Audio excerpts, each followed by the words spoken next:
The Jets have a new starting quarterback for week 3. The Mets look like they might be able to hold on to a playoff spot. The Yankees bullpen is a problem, and a conspiracy theory about the New York Giants opponent in week 3.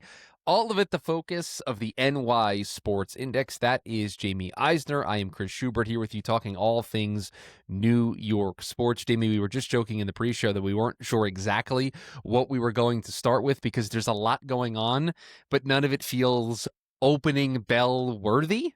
Yeah, nothing feels. I mean, there are times you come on the show and like, oh, there is the glaring 5 alarm bells of this is the news to start with, but we don't really have that. We have a lot of topics, including hockey, which you did not even mention in the open. That we have a New York Rangers topic we'll get into very briefly toward the end of the show, but just not a lot of super pressing news. But I guess we can start with the Jets. I feel like I've dominated a lot of the conversation with Giants and Yankees talk, so I'll let you start with the Jets and how you're feeling right now, because just a quick perusal of Jets social media is not exactly inspiring a lot of confidence from the fan base. So I guess I'll open it up to you, Chris. Where do you want to start with the New York Jets? Is it the quarterback situation now, which is not really a situation anymore? It's been declared what's going to happen in week 3, but the floor is yours. I'll enjoy my my ice cream sundae flavored diet soda here while you open the topic.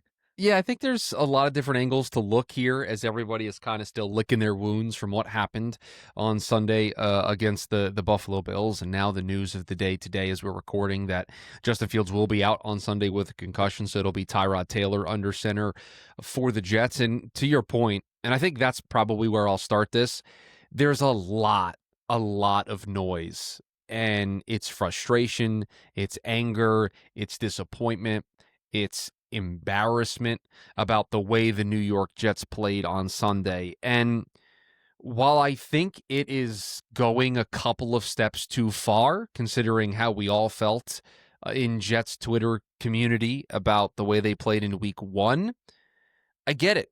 I understand that it looked very similar to the way it looked under Robert Saleh on Sunday for Buffalo.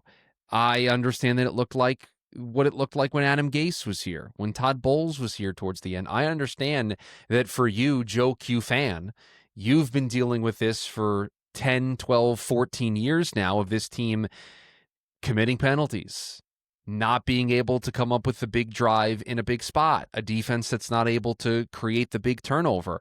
I get it. I understand that you've been going through this for a really long time.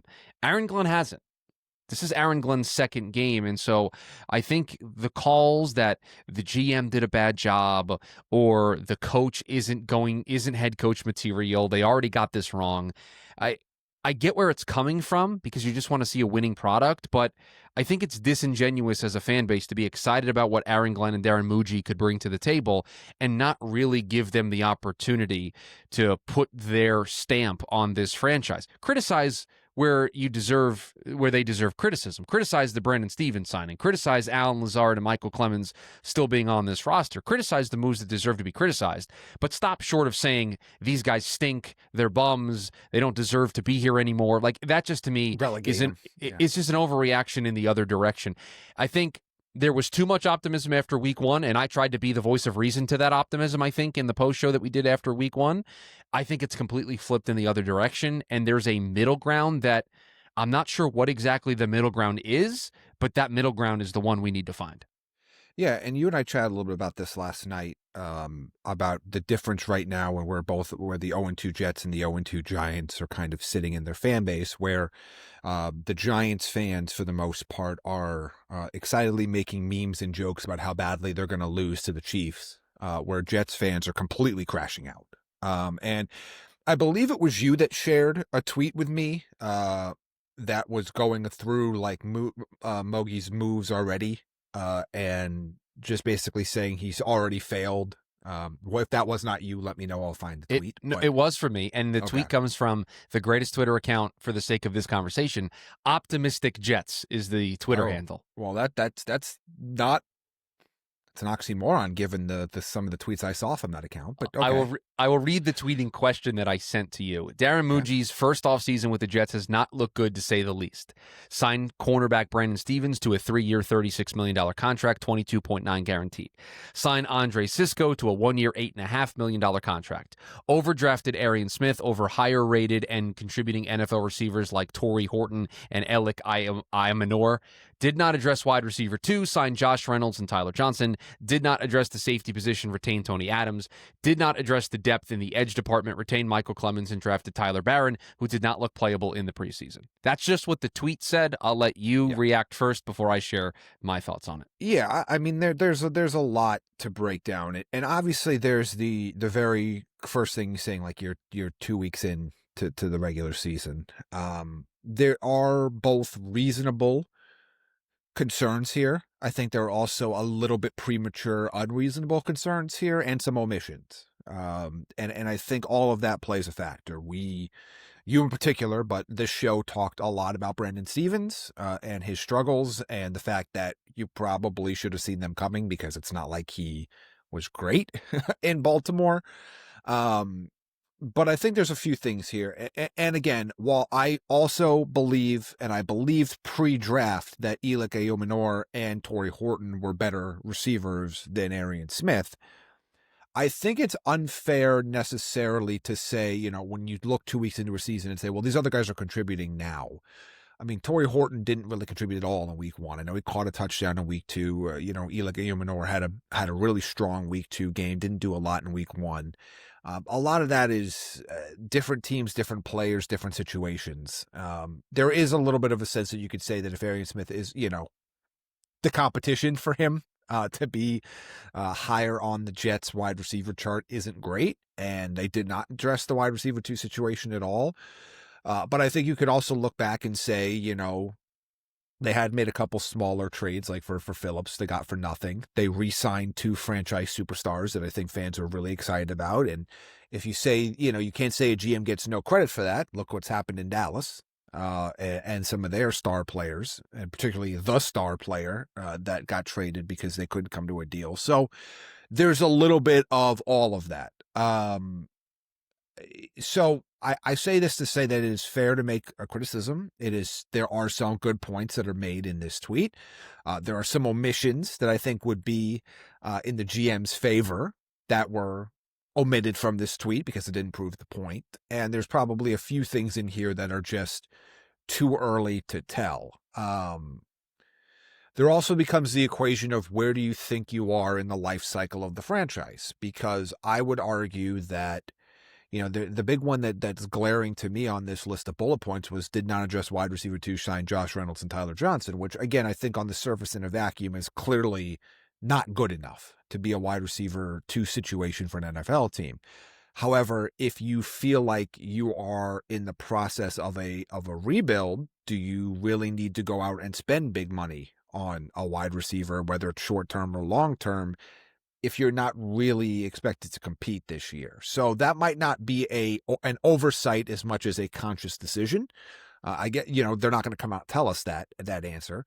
But so again, I guess the overall point here is there is reason to be upset with some of the moves, but it is also way too early to make any sweeping judgment on Mugi's ability to be the GM or inability to be the GM. I hate to say give it time because I feel like that's a cop-out answer, but you kind of have to give it time, right? Like, well, and the other thing that I would add, and you mentioned it a little bit, but like they signed Garrett Wilson and Sauce Gardner to contract extensions. Like that's important. Like that's important for the future of what they're building here. And they didn't do, to use the Dallas example, they didn't wait until the last minute and price themselves out of these markets. They set the market or reset the market in some of these situations to where in 3 or 4 years, these deals are going to look like a bargain for the Jets with what they were able to do. I also find it funny that just notably, and I don't think it was an omission on accident, we're not going to mention that they drafted Armand Membu, and through 2 weeks, he looks really good at the starting right tackle position. Yeah. I also think and by it's the way, a little... on the Membu thing, too, I want to bring this up because obviously I got a chance. I don't want this to sound elitist, so I'm going to be careful how I say this. I'll be very quick to judge you as elitist here. Go ahead. I had a chance to... This isn't the elitist part. I'll get to there. I had a chance to obviously see Armand Membu in person before the start of last season. Got to work with him at Brute OL camp up in Minneapolis, Minnesota. With a lot of other guys, they've churned out some other, really good players. They've had John Michael Schmitz up there. They had Patrick Paul up there at one point. They've had a few different people, and some other guys that will still be, drafted this year. But I got a chance to see Armand Membu up there, and he was clearly the best player at that camp, which is not a surprise given how that season ended up going for him and where he went in the draft. But my point is to say this, and I want to be careful how I say this, but I'm just going to say it outright and just tell me if this sounds I guess not ash, but assholiness. Wow. For lack of a better phrase. Okay. Most of the people online had no idea who Armand Membu was last December. And I know he became late in the process a draft Twitter star. And I'm not saying he didn't deserve it. Clearly, you look at where he drafted and where he's done so far early in this season. But the idea that your GM gets no credit for drafting a tackle who is already an instant contributor and looks really good, considering that fan base had no idea who that player was 9 months ago, I think is crazy.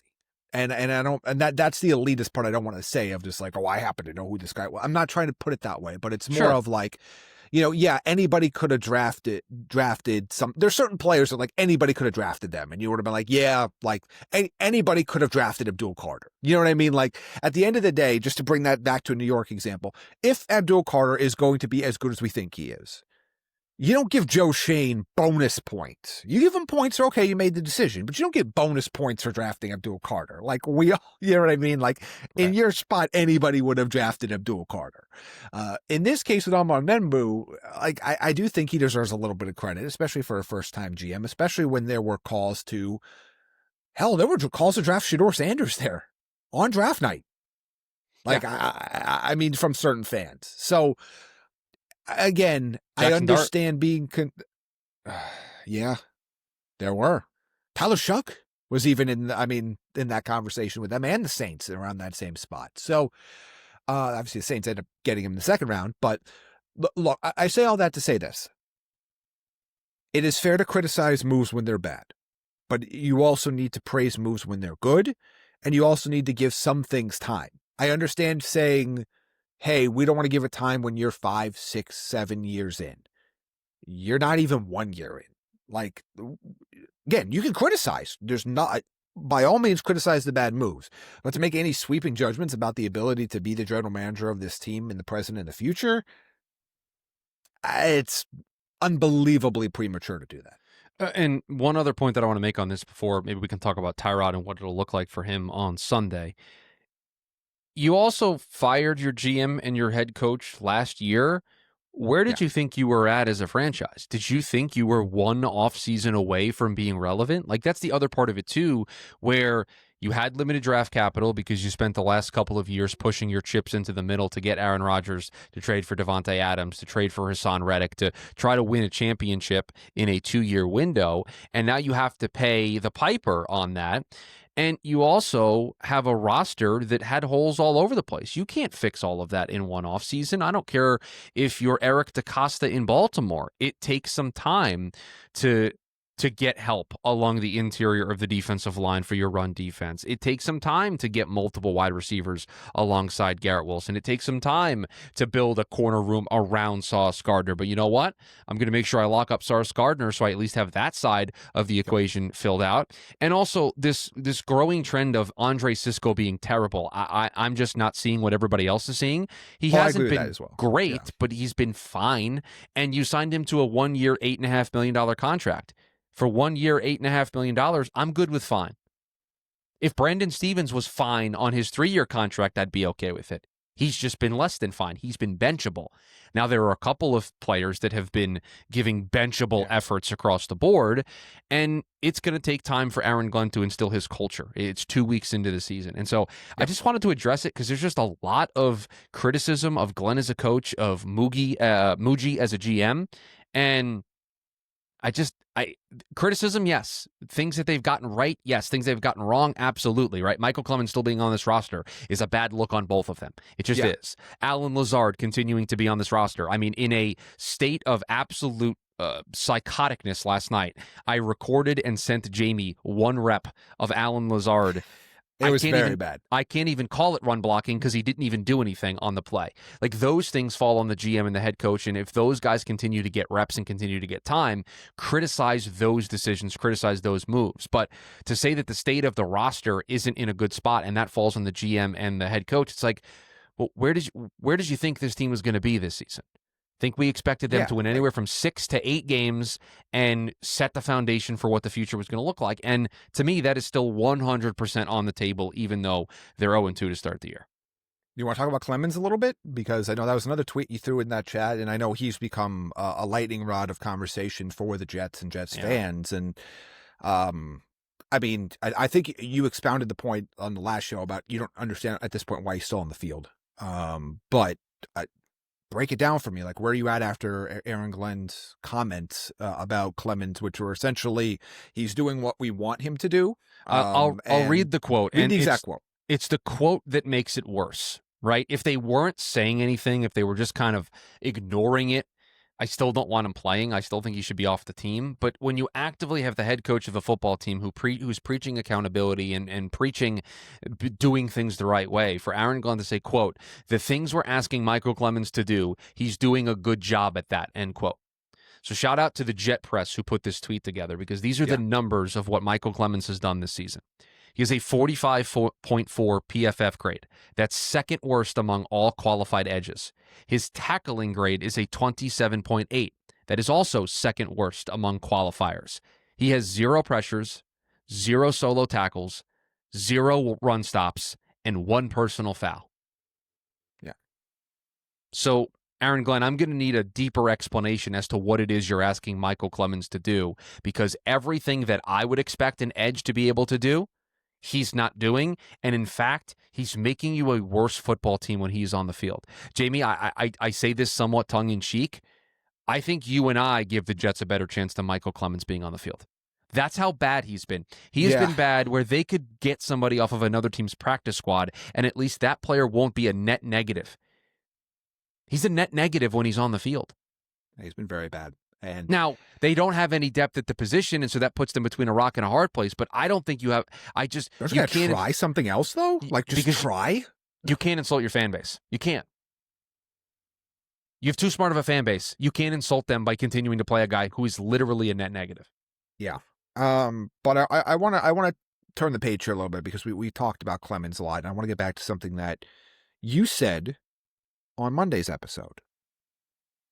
And that was, you thought that there was a chance that you would like Tyrod starting better in the context of what Engstrand could be as an offensive coordinator. That you were going to dive into the film. You would dive into the film on a few things. But you want to sleep on it. You want to think about it. You want to ponder it. You want to percolate, roll it around your brain a little bit.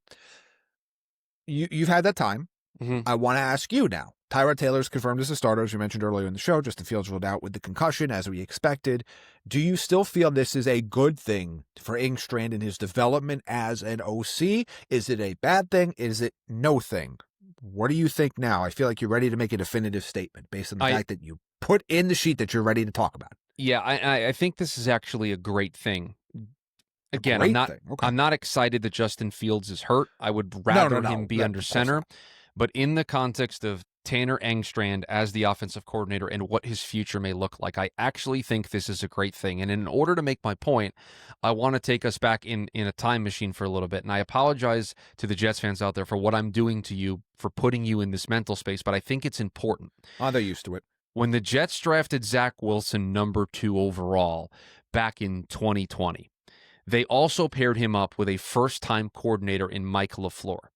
And I think one of the key things that deteriorated the relationship between LaFleur and Wilson and led to their lack of success wasn't just Zach Wilson's poor play, but you also had a coordinator that is trying to get his feet wet doing the job for the first time, and there was no confidence that he was able to build as a play caller and as a coordinator, because to you and I, and to, I'll reference him again, Joe Q fan, there is results or not results. There is no looking at the tape and seeing, oh, that play was schemed open, Zach just didn't execute. There is, Zach went 12 for 25 for 125 yards and the Jets lost. That's all they care about, so this LaFleur guy stinks. I think confidence plays a really important role here. And for a young coordinator, a first-time coordinator in Engstrand, I think the upside that Tyrod gives you as a passer over Fields. You certainly have the limitations running the football. Fields is a better runner of the football. And I don't know if you want an older Tyrod Taylor running around all over the place. That doesn't feel like a great plan for the Jets. But I think the throws that Justin missed on Sunday, early in the game to Fields, a throw to Arian Smith that he missed on a deep ball, would have been called back on a penalty, but he still missed the throw a little bit. I think those are the throws that Tyrod's going to hit, and I think that's going to give confidence for Engstrand as a play caller to now be able to separate the result from the process and to be able to say this was the right play call and we executed it well. And I think that's going to make him more comfortable and confident as a play caller. Again, I would rather him be comfortable and confident with Fields, but we saw with LaFleur and Wilson, when you think you're calling the right play and it's not being executed, you can start to doubt your process. You can start to doubt how you're calling plays, and then you're going to start removing stuff. Okay, this isn't working. Let's get rid of it. And I don't know if that inherently is the right process and the right decision. So from the context of the passing attack and from the context of the confidence of Engstrand as a play caller, I think Tyrod starting on Sunday could be a huge benefit to him. Yeah, a point I made on our last episode, I'm going to echo here, and we've seen it a little bit, and we'll see if it carries over again. When Joe Burrow's been hurt in Cincinnati, the play calling has gotten a little bit more simplified. They've done a little bit more to get Jake Browning comfortable. They make a more concerted effort to limit the playbook to stuff that they are the most confident in and most confident the QB can run, and the stuff that's more fundamentally successful versus having the entire playbook. Now, we're talking about that over a short sample size for New York, which would be good, versus potentially the entire regular season for Cincinnati, which will eventually be a net negative, but we'll see. And that's the piece that we don't know. We will see how the Jets call plays. We will see how this offense operates. Both in terms of execution and also in terms of process, which I think both are obviously very important going forward. But yeah, I mean, it's an opportunity to kind of reset and simplify when you have your backup quarterback in, but it's also an opportunity to see if Engstrand will do that. We really don't know yet because we haven't seen it. So we're kind of projecting forward. But I think we'll be able to tell a lot by the play calling in this game, at least when it's close. Because I just think Tyrod's going to hit the easy stuff, right? The stuff that's schemed open, He I should. think Tyrod's going to hit it, and I think that's going to keep the Jets offense semi on schedule. I do worry strongly about their ability to run the ball against this Tampa front, who's really good at stopping the run. So that is a concern, although no Kalijah Cansey for Tampa may potentially open up some more pathways for the Jets to run the football, but they're going to need to throw it more. That's certainly one of the big criticisms of the first two games so far of the season. I think Tyrod gives you more upside there, and I just think it's the way they're going to have to play if they want to stay in the game. Yeah.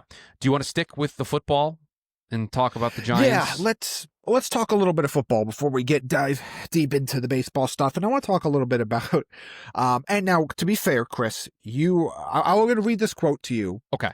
And then we'll talk about the context, yes, because I had a different impression reading this quote seeing this in popular written form. Mm-hmm. You heard this live. Yes, I did. On the radio. Yes, I did. This was a quote in part, obviously, in a much bigger segment talking about the team, from Don LaGreca. And he said, the NFL is, quote, not going to allow the Chiefs to start 0-3. Call me a conspiracy theorist. ESPN can fire me. The NFL is not going to allow the Kansas City Chiefs to lose that game on national television and be 0-3. That's not going to happen. Travis Kelce and Taylor Swift are getting married later. They're engaged. They got all this nationally televised. I'm telling you, we're going to sit here and there's going to be at least 3 calls where we're like, how did that happen? Now, my impression reading it was, obviously, again, I know what that show is about, and I understand the conversation, and I realize that was at least said partially in jest. But I read that as a much more direct comment based on, let's talk about what the conversation on the Chiefs was last year. And even heading into the Super Bowl, if you remember, I know that they didn't win, so it went away for a little bit. But remember all the photoshops of the referees and Chiefs colors and Patrick Mahomes AI kissing referees and all this other sort of stuff. This narrative gained a lot of ground late last season and even all the way into leading into the Super Bowl. And they're 0-2 now, but it's already coming up here. So you told me that it was said mostly in gimmick. Yes, that's how you put it. Yes, the context surrounding it is they were recapping the Giants losing to the Cowboys and how they were falling to 0-2. And they were trying to talk about moral victories, kind of like with the Jets against the Bills. And Don put on the performative cap, put on the gimmick cap, and was talking about how, well, the Giants are going to be 0-3 because there's no way there's no way the Chiefs are going to start the season 0-3. Like they're just destined to start the season 0-3 because. And then he went into this rant about the NFL not wanting the Chiefs to lose. But it was mostly performative because, and Don said a little bit afterwards, and this is, and they knew that when they did this, when he went off on this, he literally said later on that he knows that it's going to rile people up in Kansas City. He knew exactly what he was doing. But the other thing they mentioned is that he was being mostly performative because they know the Giants stand no chance. Correct. Against the Chiefs, no matter what, and so that's kind of why he drummed it up a little bit. And so that was my first, because I want to address the thought, and two, I want to actually address it because there are going to be some people that do think this way. Like this is not, you know what I mean? My first thought was that there's no amount of ref help the Chiefs need and beat the Giants in this game. Yes. I mean, this is one of those ones where I think if Mahomes could only throw with his left hand, that they still might win that game. My second thought is to address it as if it were serious, because there are going to be some people, and given the state of refereeing in the National Football League over the last handful of years, there's probably going to be a bad call in this game, just at least one, because I think the whole state of officiating right now in the sport is suboptimal, and it's not even favoring one or it's just not good. In general, and we can discuss on another show all the reasons that go into why that's the case. But they don't need the referees to win this game. No, they're just very much the better football team. They are. Yeah. And whether they were 2-0, 1-1, or 0-2, they were going to probably win this game. They were going to be the heavy favorites in this game. And I would be surprised if this game is close enough that any one or two calls would have made the difference. Anyway, so, but I think it does bring up a broader point of two things. One, let's stop with this conspiracy in general. If the NFL was going to game things for teams to win, it wouldn't have been for the Kansas City market. No, it would be for the Jets or the Giants or the Rams or the just Chargers. From a pure dollars and cents. I know people have kind of twisted themselves into a pretzel trying to figure out, well, it's actually better because it's a mid-market team and it's not. Like, it's better for the league when the Cowboys are good, when the Giants are good, when the Eagles are good, when the Steelers are good, you know what I mean? Like, if they were going to do this whole grand conspiracy theory to push a people's champion or a corporate champion, I guess in this case, they wouldn't do it for the Kansas City Chiefs, by the way. And two, it's not going to matter. Because I think, well, actually, two is the bigger point, is that I just think officiating in general is just been bad enough that it opens up these kind of questions in general. And I know a lot of Kansas City has played a lot of prime time or a lot of those 4:25 Eastern start time games where they're the national game that most of the country gets. So when you see bad officiating for them, it gets amplified. But officiating's in a tough spot, and it's been so for a while now. And you know, we could talk about how like things like the tush push are officiated. We could talk about the inconsistency with, missed calls at late in games. We could talk about the inconsistencies of the offensive pass interference. We could talk about a lot of different things that, we could just talk about the very basic inconsistency of how you spot a football. And that's something that's not going to change with the Hawkeye, because that only affects it once the ball's already spotted. So like there's a lot of different things and a lot of issues with NFL officiating right now, but no, there's not some grand conspiracy theory to crown the Chiefs. And if there was, they did a bad job of it. And last year, and two, the Chiefs aren't going to need any help. The Giants are going to be the ones that are going to need all the help from the officials. And given what happened last week, I don't think there's going to be any chance that the Giants are going to clean up their own game in this effort to at least not be on the wrong side of officiating. You want to talk about the Yankees bullpen? No. Well, we should, because it's not very good. It almost did it again last night. But, to me, it was like, look, they were able to hold a 10-1 lead. So, like, it's a great job by them. Barely. So, I mean, look, if you're asking me right now, I want to use one. Okay. Because I want to tell the story. I want to tell the story of how this happened. So okay. I was the Mets game was over. You're watching the Mets. I'm watching the Yankees. Well, no, the Mets game was over. I was watching the Jets tape, and I was just angry at Alan Lazard. I was angry at Lazard. I was angry, and you were sending me videos I couldn't open on my phone, so I had to go to my computer and do all this other stuff. And you messaged me. You're like, I'm busy right now watching my team blow a 10-1 lead. I'll get to this in a little bit. Like I was in my own misery watching the Jets tape again. You were in a separate set of misery watching the Yankees blow a 10-1 lead, and then I turn on the game and I see David Bednar in the game, and I'm like, not how you draw it up when you're up 10-1 earlier in the contest. No, and they still almost didn't win that game, but they did. But yeah, so here's a fun little number for everybody that I looked up. But what I was going to say before is that I'm very confident that come postseason, if the Yankees get a 10-1 lead, their bullpen can probably close the deal. That's what I was going to say. Right now, since the trade deadline, August 1st, the Yankees have a 5.71 ERA in the bullpen. Well, not only is it not good, it is the worst in Major League Baseball over that span. So I haven't checked AAA yet, but in terms of Major League Baseball, very bad, very ungood. In that span, there are only 2 relievers in the Yankees bullpen that have made at least 5 appearances in the last 6 weeks now. That have an ERA below that 5.71 mark. It is Tim Hill with his 4.4 ERA, and then David Bednar, who has actually been mostly good with his 2.75 ERA. Yeah, he shut the door last night. He was great. It's really bad, and I don't know how it got this bad. And I will say this: when they started the year. Obviously, their big offseason addition for the pen was Devin Williams. And we all know that has, just been a spectacular failure. Could not be. You only bring in a guy that has been nails his entire freaking career and then is immediately horrible. So that was their big offseason addition. But you got back Luke Weaver, who has really been struggling the back half of the season, not just since the All-Star break, the back half of the season in general, he's been struggling after a monster late season, postseason run from him. They don't get to the World Series without Luke Weaver. Last year, no, absolutely not. No. So that was, you think, okay, those guys are going to be it. You bring in Fernando Cruz. You trade Jose Trevino in the offseason for Cruz, who was a guy that had a high ERA in Cincinnati, but has one just absolutely filthy pitch. And you thought, okay, we can get this right. And early on, it looked like you got it right. He's been really struggling in the second half of the year. You had Mark Leiter Jr. to start the year, who was pretty much a non-factor until the postseason, where he had to become a huge piece of the bullpen, and did very well, by the way.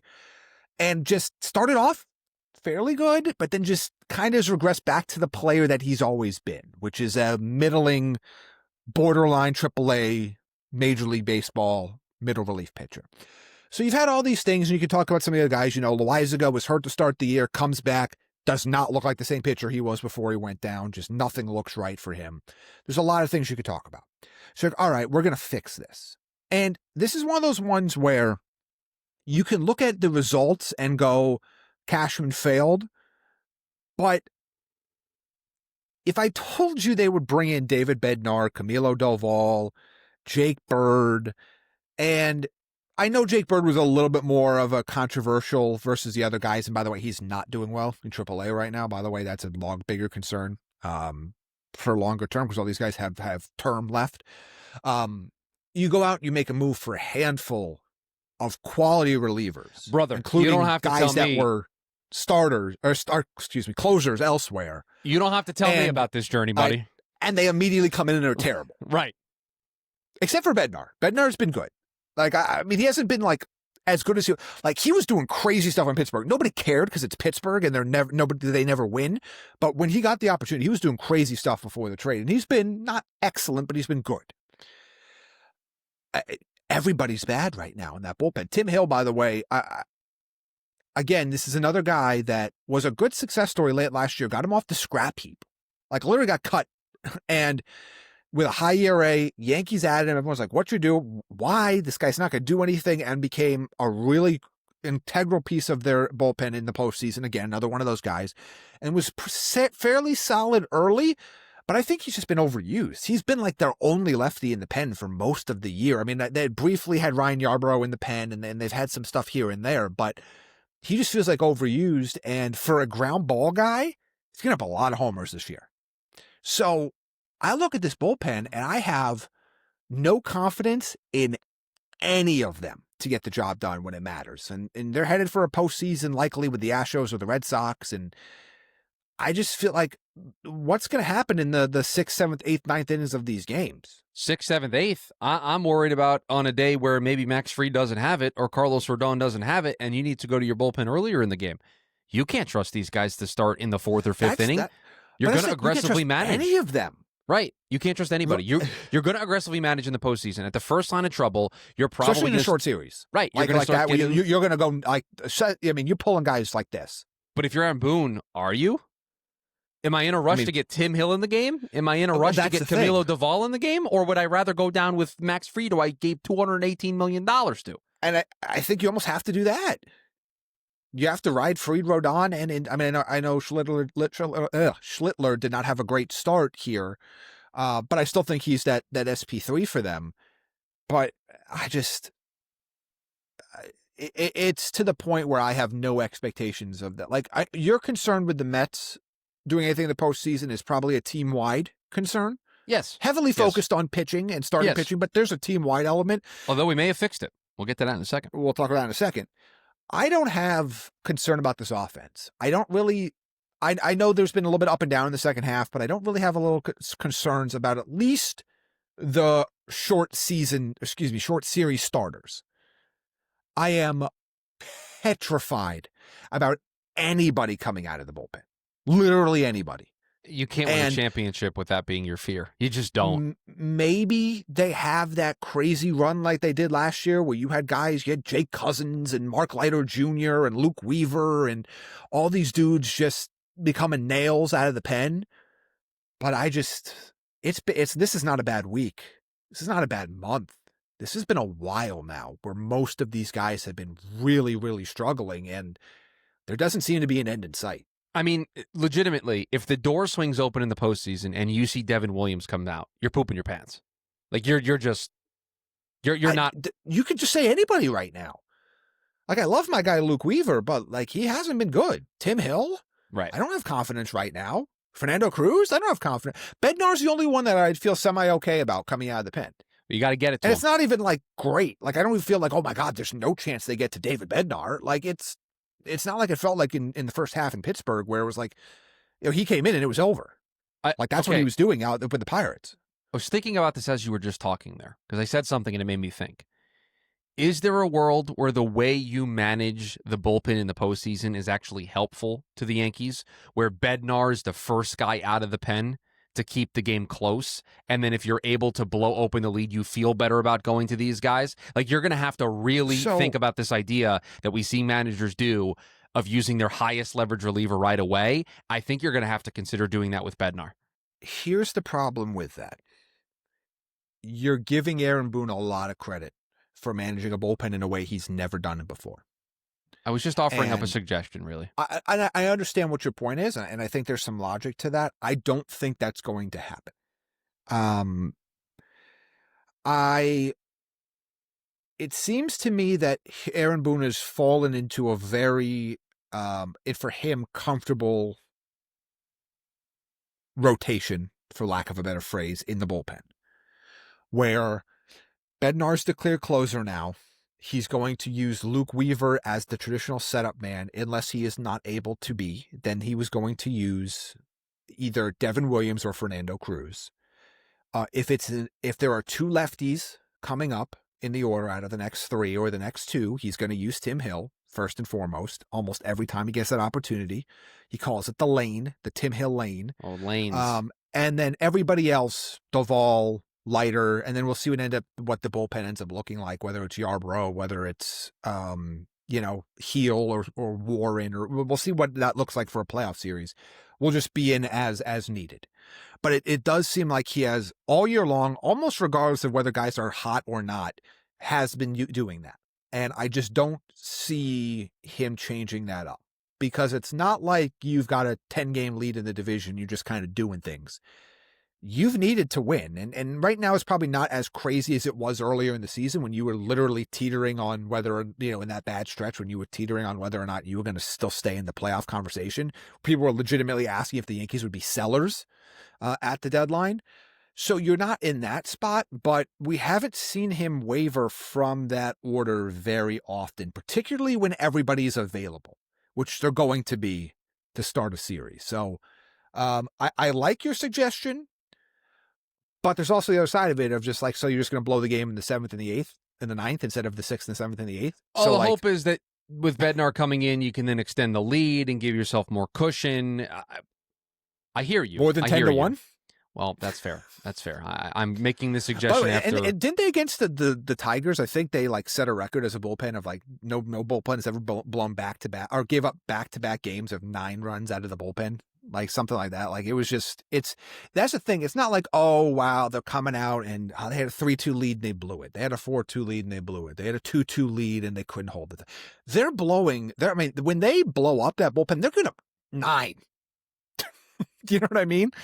I think yesterday they gave up 5. I think technically some of the runs were attributed to Schlittler, but you gave up 5 there. You've had multiple games this year where you've given up 9. That's just, that's untenable. Yeah, it's just, you're not going to win that way. Just like, to transition to the Mets are not going to win unless they get some quality starting pitching. And last night they tried something. They finally went to the piggyback. Clay Holmes got the start. Sean Manaea came out of the bullpen. And that was it. Those are the only 2 pitchers the Mets needed to cover 9 innings of work in their win over the San Diego Padres. And Jamie, I have a lot of thoughts about this. Certainly love to see Sean Manaea look like the Sean Manaea of last year out of the pen. Good to see that this piggyback freed up Clay Holmes to go out there and just try to throw the best 4 innings that he could. Yep. Not thinking in the back of his mind, I have to give the team length tonight. I have to go 6 or 7 innings and really save the bullpen. Understanding what the plan was going in, freed him up to be the best version of himself. And I know that there's some thought externally in Mets Twitter land of why didn't they go to this sooner? This is an MLB The Show where you can just sign free agents and just load up your bullpen with ex-starters that have really good stuff. These are human beings with emotions, and you don't know how they're going to thrive in certain roles. And so you probably don't want to go to this unless you absolutely have to, because it does mess with your plans for these guys in the postseason. I think ideally the Mets would have each of these guys starting a postseason game for them over Nolan McLean and Brandon Sproat, 2 young kids making their postseason debuts the same year that they make their major league debuts, and they're not even 23 years old. They would rather have those 2 guys in there, but they can't justify doing it with the way that they're pitching. So I think they tried everything in their power to get these guys back on track. It's just, it's getting late early, and the Mets don't have a choice now. They needed to go to this. It worked. I do know there is some criticism because the Mets have talked about flipping this. The next spot up for these 2 guys in the rotation is Sunday against Washington, and there's a thought of flipping it, putting Manaea first and then Holmes in the bullpen. And I know that there's this thought of, if it ain't broke, don't fix it. It worked with Holmes into Manaea. Here is what I would say to that. When it gets to the postseason, you're going to need, if you're Carlos Mendoza, to feel comfortable having that door swing open and have anybody come in. And I know Clay Holmes was a closer last year. He's been a closer the majority of his career. This year, he has been solely focused on being a starter. I want to see what it looks like, him getting ready for a multi-inning outing and coming out of the bullpen. So I think there is value in flipping it so that when Mendoza gets to the postseason, he knows, I've seen Sean do it. I have also seen Clay do it. Either one of these guys can come in a game 1 to piggyback off of Sproat, to piggyback off of McLean, if I need that to be the case. Yeah, and at the end of the day, too, just because it worked once doesn't mean it's going to work again. and that shouldn't stop you from just seeing what the option is. And look, the reality is, we mentioned it a little bit earlier when we talked about the Yankees bullpen, but once you get to the postseason, all this other stuff doesn't matter. Pitching wins don't matter, holds don't matter, saves. You're trying to win a 9-inning game any way possible. Whatever puzzle piece you need to stick in for whatever minimum or maximum amount of time, you do it. And to know and have some confidence that, okay, maybe like if you run this through, again, you don't have much time to test this out, but if you run this through a couple times and you're like, yeah, or Holmes is like, yeah, it doesn't feel right. Like, I don't feel right. I'm pitching coming out in the middle of the game. It's not, something's weird. It's messing up my routine that I've changed this whole time.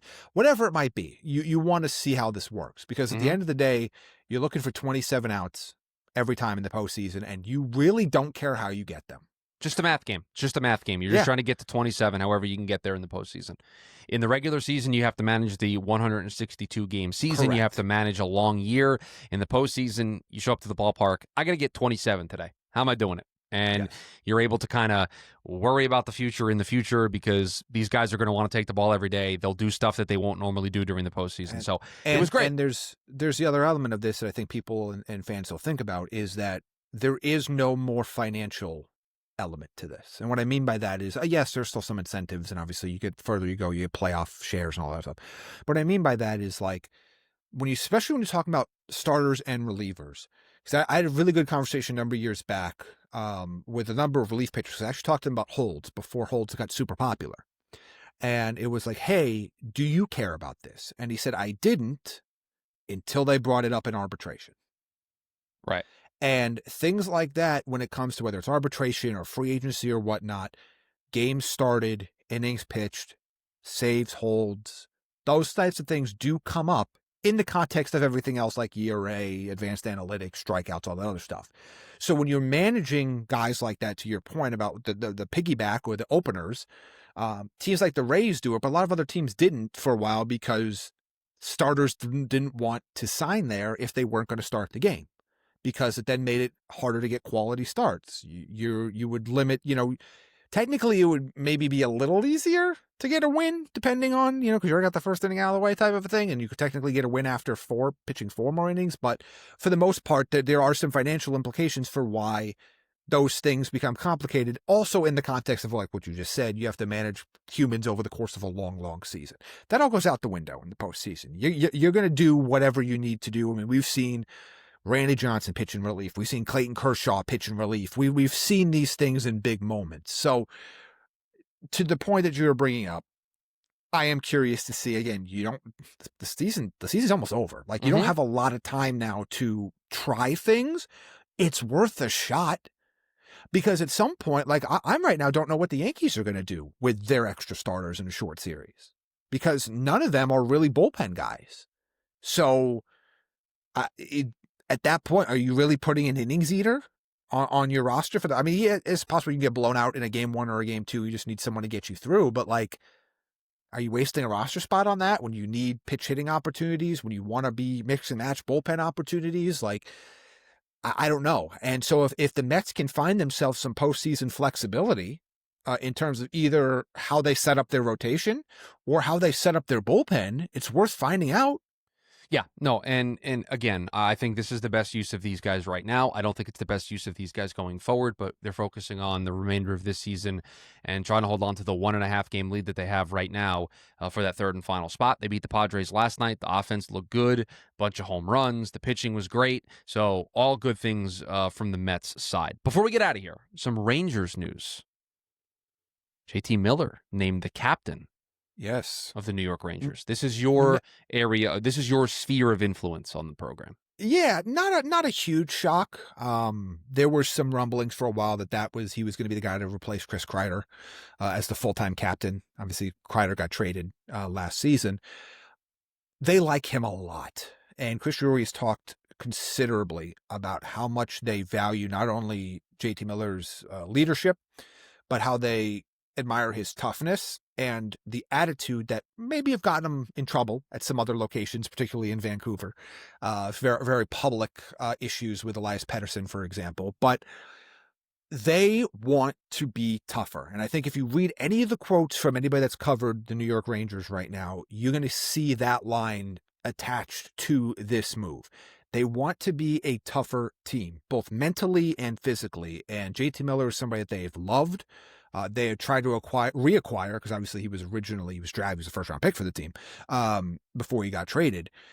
Somebody that they wanted, they were trying to get for a while. They were finally able to get him back last year.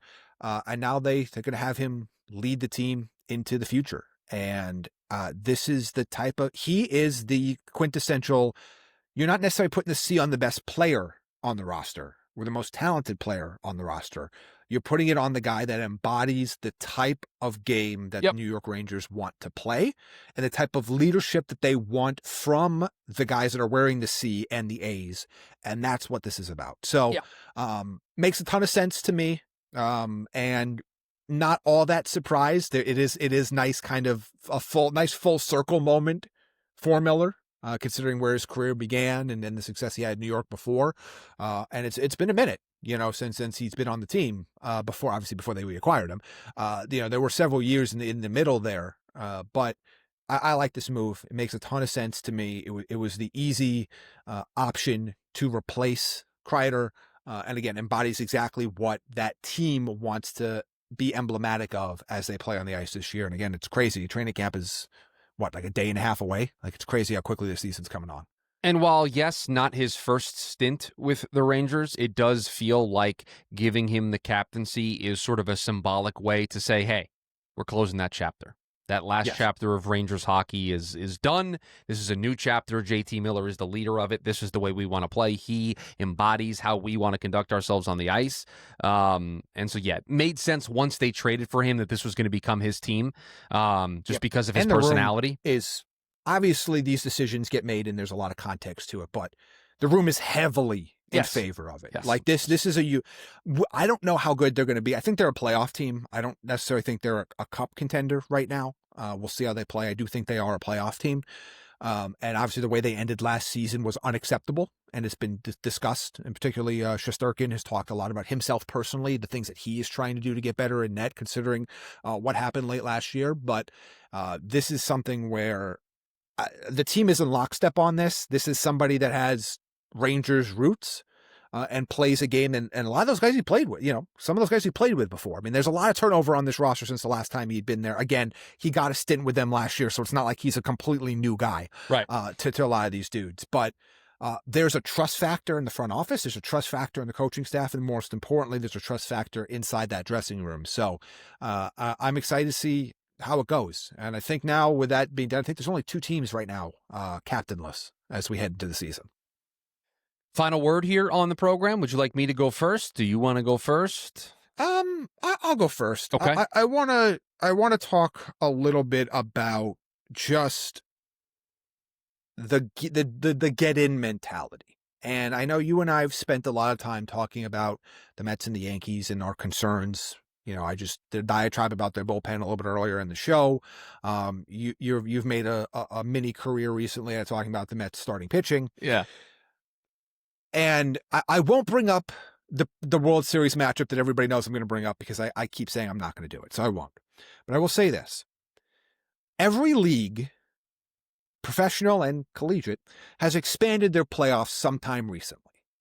Sometimes it's been very recent, like college, and even fairly recently for MLB, or it happened several years ago. And what we're seeing across the platform, I guess the NBA hasn't, because you literally would start. Oh, I guess they have, because they added that play-in. We have a play-in tournament now, Jamie. God, the NBA has too many playoff teams. 10 playoff teams. By the way, in each everybody conference. has too many playoff teams. Everybody. But I digress. We have seen one trend since these playoffs have. You know what hasn't expanded much? March Madness. Although they're trying. No, they're trying. Don't just give it time. Real hard. What we have seen with this expansion across the board, for the most part, is that it has opened the door for teams with worse records to have significant postseason success. And if you are the Yankees or you are the Mets, your job, you're probably not winning the division. Your job at this point. Definitely not winning the division. You're not probably winning the not, division. Chris. You're probably not going to be able to go back in time and start stripping wins away from Philly. The Yankees, you're probably not catching Toronto at this point. Your job is just to get in and get hot. And I know it's easier said than done, and there's no guarantee just because you get in, you're going to get hot. But we have seen teams go on a run. Last year's Yankees are a good example as well. That team gets last year's Yankees, I know now everybody looks back at them fondly, but they weren't heavy World Series favorites when they got in, when they started that playoff series, or playoff run. We see it all the time. So I guess my point of optimism, mostly at Mets fans, because I feel like Mets fans are already like, yeah, we're screwed. Yankee fans will get there, especially if they have to play Houston or Boston, which seems like either likely because Boston has, aside from this last series, has really dominated them recently. And just, I don't care how good or bad Houston is, just the vibes are always wrong when they play in the postseason, just never seems to go well for the Yankees.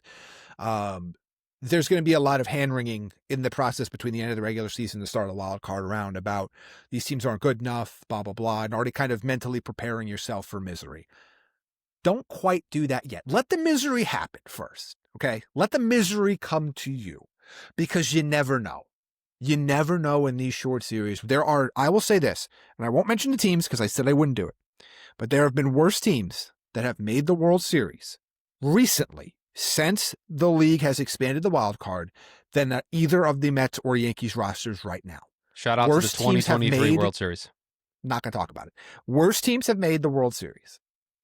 And I know it seems daunting. I think particularly for the Mets, just because the NL is a better league right now. Like, I don't think there's much debate on that. So I understand the task seems daunting. But both teams have superstars. Both teams can get hot, and we saw both teams get hot for extended periods of time earlier this season where they both look like world beaters. I mean, we were talking Subway Series at one point. Yep. I know it feels like forever ago. So I just say this, we're going to have a lot of conversation on the show about the matchups when they actually happen. Don't bring the misery yet. I have major concerns about the Yankees bullpen. I think it's what's going to cost them in the end. I will still pick them to win their wild card series against whoever they're going to play. In my head, I'm still going to pick them to win. And so let the misery come to you, because we have seen mediocre teams go to the World Series before, and I don't think either of these teams are mediocre. They may not be great. They may not look like World Series teams right now, but they have the pieces to get hot enough at the right time to at least give themselves a chance at a run. Don't kill that dream in your head before you have to. My final word here today on the program is a message to the New York Jets. Got to start doing the little things correctly. Mm-hmm. I think as a fan base, many of us would be okay watching this team lose close games if we felt like you were trending in the right direction, if progress was trending up and to the right arrow go up, right? That's what we're all looking for from this team. And one of the main ways that you can do that you can show that progress, is start to do the little things. Don't commit more penalties than the other team. How about you win the turnover battle? Now, I think if you do those two things on a semi-regular basis, the wins will follow. But if you start to see a defense that's playing with their hair on fire, that's creating chaos, that's causing turnovers, you know what many of us are going to say? Wow, this defense under Aaron Glenn's playing hard for him. This defense under Aaron Glenn looks better than the defense under Robert Saleh. And we know the talent is there defensively for them to create those turnovers. You know what happens if the penalties start to go away? We start talking about, man, this team is disciplined. The culture is starting to get set. Notice how in both of those examples, I didn't mention whether or not the Jets won or the Jets lost. The Jets need to start doing the little things. They need to do all of the things that other teams do on their pathway to greatness. The Jets don't do any of it. They're not aggressive enough on fourth down. They're not creating those turnovers.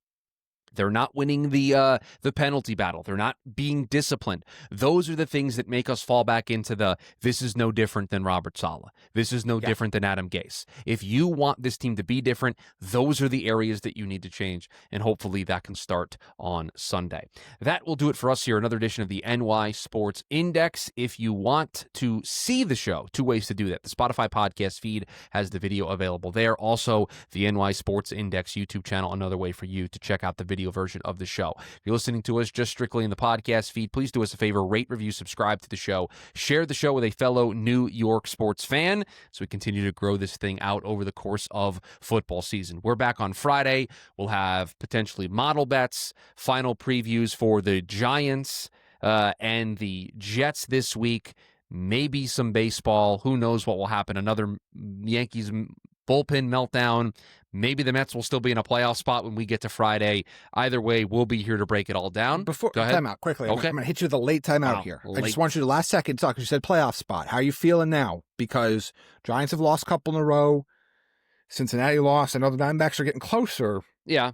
But as we discussed, Diamondbacks also have the more brutal schedule down the stretch. So they do. Last thought, do you still think the Mets will be in a playoff spot the next time we do this show? I was very encouraged by what I saw on Tuesday. I was very encouraged by the way they played in the opener against San Diego off of the walk-off on Sunday. So it definitely gave me a little bit more confidence. Let me see how David Peterson starts tonight, and then I'll be firmly in or still on the fence. We're back Friday, recapping all of that, getting you ready for the football weekend. Until then, have a good one.